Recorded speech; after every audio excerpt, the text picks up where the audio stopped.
Hello, and welcome to Lesson 2 of our class. I've titled this lesson The Romantic Novelists. The reason for this is that two of the authors we'll discuss, Sir Walter Scott and Jane Austen, were instrumental to the development of the novel and the emergence of it as a popular literary form in the 19th century. The Romantic period, as I've mentioned several times, is known more for its poetry, but fiction was still prominent, if not as prominent as it is in later eras. But the reason it is prominent in later eras is primarily because, or at least in major part, because of the work Scott and Austen did. So we're going to cover Scott and Austen in parts 2 and 4 of this lecture respectively, and that's why I've titled it The Romantic Novelists. But we're also going to look at two other authors, as we usually do, 4 authors total. The other two will be Mary Wollstonecraft and Samuel Taylor Coleridge. And I think this is an apt title for the lecture because all 4 of these authors really did novel things, as in they did new things at the time. Each of them, to a certain extent, you could argue, invented a genre. With our first author, Mary Wollstonecraft, we have an early example of feminism. I don't want to go so far as to say Wollstonecraft invented feminism, and as the textbook points out in the introduction to her, there are other authors upon which she drew when writing, who would be some of the very first examples of feminism. But if you look back in the history of feminism and its development, the different stages, different movements of it really, you look at the literature that informed it, you'd be hard-pressed to find an earlier, better example in terms of an opening statement for feminism than Wollstonecraft's A Vindication of the Rights of Woman. So while she didn't necessarily invent feminism, she provided one of the first major contributions to it. The same will be true, or I'll make a similar statement for Walter Scott with the historical novel, Coleridge with the Gothic genre, and Jane Austen with the modern novel. The novel as we really know it today, we owe to Jane Austen. So each of these authors is an inventor of sorts that each made a major statement in an emerging genre and helped shape that genre for how it is today. So that binds together the authors of this particular lesson, and also we're mainly proceeding chronologically is the other reason why we're looking at these 4 authors in particular for this lesson. One last thing I'll note before we dive into studying Wollstonecraft is that this will be our first normal lecture, for lack of a better word. Our first lesson, as I pointed out, was very long because of all the background with the syllabus. And so with this lesson, we have an example of what we'll see going forward, where we'll look at 4 parts to the lecture with 4 authors, 1 in each part. And we'll look at maybe spending 15 to 20 minutes total on each of these authors so that we have about an hour or a little over an hour total for the lesson, which is much shorter than the 2-hour runtime of the first one, just to keep you apprised of how much time to devote, how much time to set aside to the lectures, since time management is such a crucial part of online classes. Also, when you're budgeting that time, keep in mind my advice about pausing the lecture, trying on your own to answer questions I pose before I give the answers, and taking notes, pausing it to take notes. When you need to, you probably want to add some extra time to how much time you budget for listening to the lecture for that note taking and answering of questions. All right, let's take a look at Mary Wollstonecraft. One thing I want to note right out of the gate in talking about Wollstonecraft is she had a very tragic life. Every time I review her biography, as I did when I was preparing this lecture, I always have a heavy heart because she really did live a tragic life.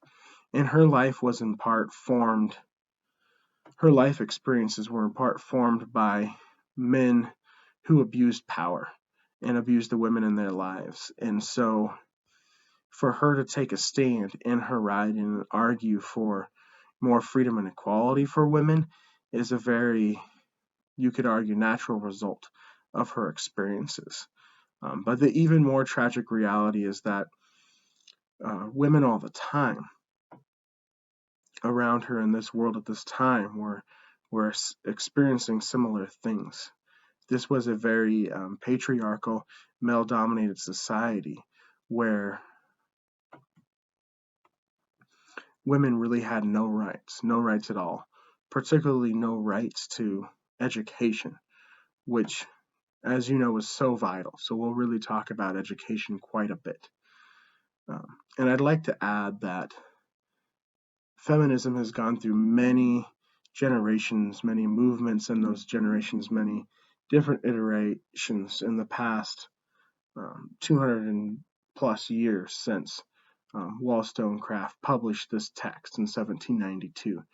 And I know there are a lot of strong views on different ends of the spectrum of feminism in our culture. So I want to set the stage a little bit before we get too far here and say that this was a very different culture where women are rightly still fighting for equality today, but in this culture, over 200 years ago, they had so few rights that their rights were practically non existent. And so, whatever your view of feminism today in the 21st century may be, please keep in mind that what Wollstonecraft is fighting for were some very basic, essential, fundamental human rights that I think all of us would agree all human beings should be entitled to. So, with that said, let's dive in. As I said, she had a very tragic life, and it was often formed by men who abused the power society gave them. So, she grew up with an abusive, uh, drunken father who, as the textbook points out, uh, tried to run a farm and failed at it and expressed his response to his failure in the form of drunkenness and abuse. Um, really against her mother. My understanding is her mother more so than the children. Wollstonecraft would actually try to intervene, stand between her father and mother in front of her mother when her father was coming at her mother, and she also would sleep outside their room at night listening in case he burst into rage. And so, very tragic upbringing, but also you can see her courage and her bravery from a very young age.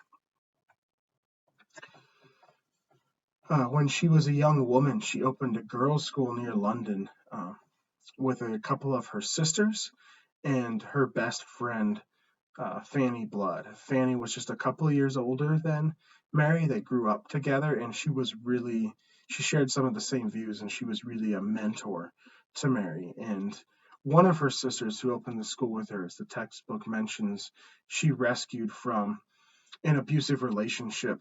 Her sister had married and was married to an abusive husband, much like their father.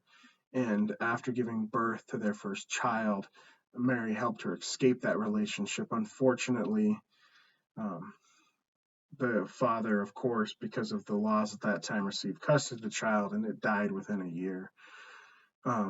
So really tragic. I mean, I have a heavy heart as I share her background in this lesson. Um, and again, those examples of men abusing power, abusing women, formative examples in her life. And the tragedies continue. They pile on. Fanny, who I talked about, who was her best friend and her mentor, was married, I believe, happily and pregnant. And this is not too long after they opened the girls' school, I think just a few years, and died in childbirth. Once Wollstonecraft found out Fanny was about to give birth, she rushed there to make it in time, and Fanny actually died in her arms. So incredibly tragic. Lost her mentor, her best friend. So quite tragic. Shortly after that, they actually had to close the girls' school due to lack of funding. But there are bright spots. She began writing in 1786, published novels, other essays, had interesting responses to essays about the French Revolution, some really poignant, interesting writings, and she did make enough income from this to support her sisters, as well as Fanny's family, who did not have much money, and she even financially supported her father. So um, she had some success, financial success with her writing. Her most well-known work, which is the one we're studying today, A Vindication of the Rights of Woman, was she composed it over just 6 weeks. 6 weeks of intense work in 1792, and it remains, as I said, this formative foundational statement in terms of the history of feminism. We're going to talk about it in detail in just a minute when we finish the background here. Like Wordsworth and other writers from the time, she got caught up in the French Revolution and the values.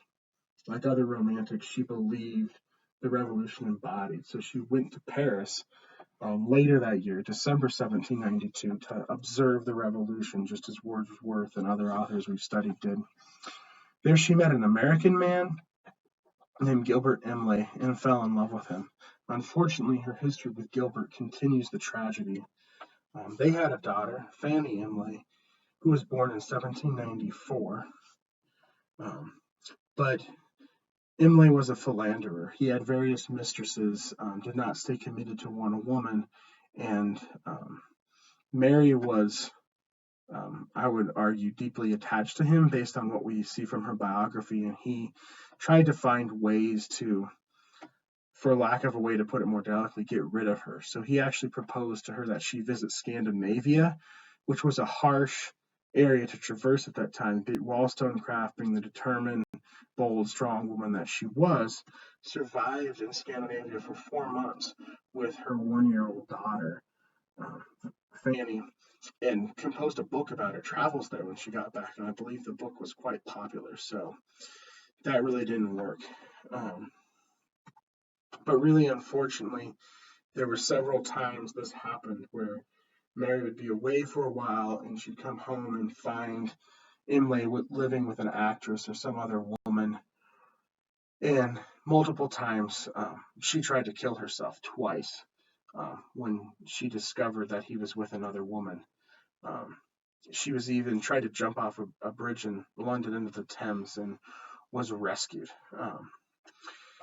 Toward the end of her life, I know it's very tragic, toward the end of her life, she did have a passionate romance with a very committed, it sounds like very loving man, William Godwin, who was also a popular author at the time. He'd written some essays, and his novel titled Caleb Williams was very popular. He was a radical writer with similar beliefs and values to her. They had a passionate romance. There are some excerpts from their letters in the introduction in the textbook, and very passionate. And they married. But again, tragedy. She gave birth to her daughter, gave her the same name, Mary Wollstonecraft, in 1797, but due to blood poisoning, the birth went fine, but the sanitary conditions weren't great back then, even in the best of hospitals, and she, dirty towels, I'm not sure how it happened, experienced blood poisoning and died 10 days after giving birth to Mary, who would eventually become Mary Shelley and marry the poet Percy Shelley, and Mary herself would compose Frankenstein. So we'll study the Shelleys later on, and we'll study the type of work Mary Wollstonecraft Shelley did that's like Frankenstein. So she had this great romance at the end of her life, but unfortunately, it only lasted a couple of years because she passed away. So that's her background, and like I said, we can really see how, with examples like her father, her sister's husband, and her own relationship with Gilbert Imlay, that she had these relationships in her life where men demonstrated an abuse of power, and that abuse led to tragedy. So let's take a look at how this, although it's certainly not the sole factor, formed her writings, which are so important to what we now know as feminism. So these are some of the themes, different ideas from her writing that we're going to explore further in just a minute. She viewed women as an oppressed class. There was discussion at the time of the different classes of society, upper class, middle class, working class, lower class. Wollstonecraft viewed women as a class of their own that cut across all those boundaries of upper, middle, lower, working, all women of all societal classes were oppressed. Why were they oppressed? Because they were denied basic human rights. They weren't allowed to vote. They weren't allowed to receive a formal education, to go to school. And I mean, if you ask me, education should be one of the most basic human rights. So you can clearly see how she would use that context to define women as an oppressed class. It makes sense. An issue that's really key, crucial to understanding what Wollstonecraft does, is the issue of prescription. This is a term Samuel Johnson, an earlier writer from the early 18th century, used to describe rules produced and authorized by long custom. So it's basically a term used to describe doing things for the sake of tradition. We're doing this in our society because it's what we've always done. And what's sort of implied by that is not questioning that. And so women's roles at the time, the patriarchal double standards, basically existed because of prescription. Men had power and women had been denied rights for a long time. And so things were the way they were because they were the way they were, is another way of putting it. And so what Wollstonecraft does that might seem obvious to us, but would not have been obvious at the time, is question these things. Say, let's take a step back and look at why we're doing what we're doing, which should seem obvious, but at that time, in the 1790s, that was a radical idea. So this prescriptive society, what it prescribed were social roles, and these social roles prevent women and men from becoming human, fully human, according to Wollstonecraft. So if you lock a woman or a man into one type of a role, that prevents them from becoming fully human. They don't have the opportunity to explore other roles. What does this lead to? Stereotypes. So women were expected to be one way, and the word Wollstonecraft uses repeatedly to identify the prescribed role for women is virtuous. Women were expected to be virtuous, pure, innocent. Um, you get the gist because you probably have some understanding of patriarchal history. So she would argue that prescribing only one type of role with very little flexibility for women leads to really negative consequences. It prevents women from exercising any kind of freedom that would humanize them, open them up to more options. So what happens then? Women are forced to use the weak weapons of coquetry and cunning, is the way the textbook puts it. And what this really means is if women have some kind of negative stereotype attached to them, say for instance, prostitution. Prostitution had this incredibly negative connotation throughout the 19th century. I'm just using an example here to illustrate my point. What Wollstonecraft is saying is if you look down on a certain class of women, say for instance prostitutes, because they're not virtuous, they've only resorted to prostitution because you demanded that they be virtuous in the first place, and maybe something happened. Maybe their husband died. Well, that's a society where the husband might be the only source of income because of how the society is structured. And so then they might be forced into something like prostitution. Whereas if you allow more education, more opportunities for employment for women, then that would drastically change the circumstances and perhaps prevent them from entering some kind of field that is seen by society as less than virtuous. So by prescribing one role, you limit the options. It leads to very negative consequences. In the way Wollstonecraft says this is it's contrary to expect virtue from those who are not free.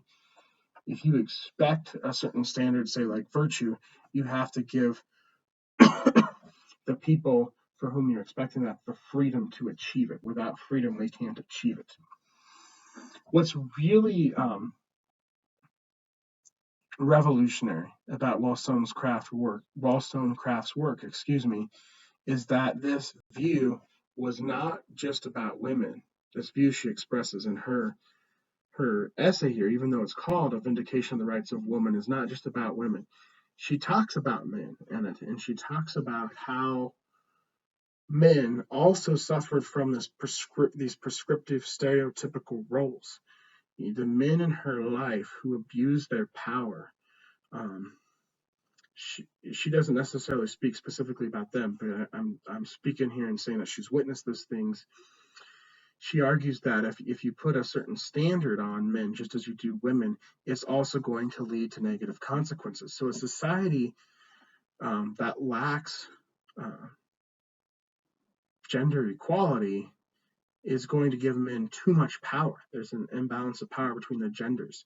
And if you look at human nature, um, if you look at the corrupt fallen world in which we live, those who are given power are going to abuse power.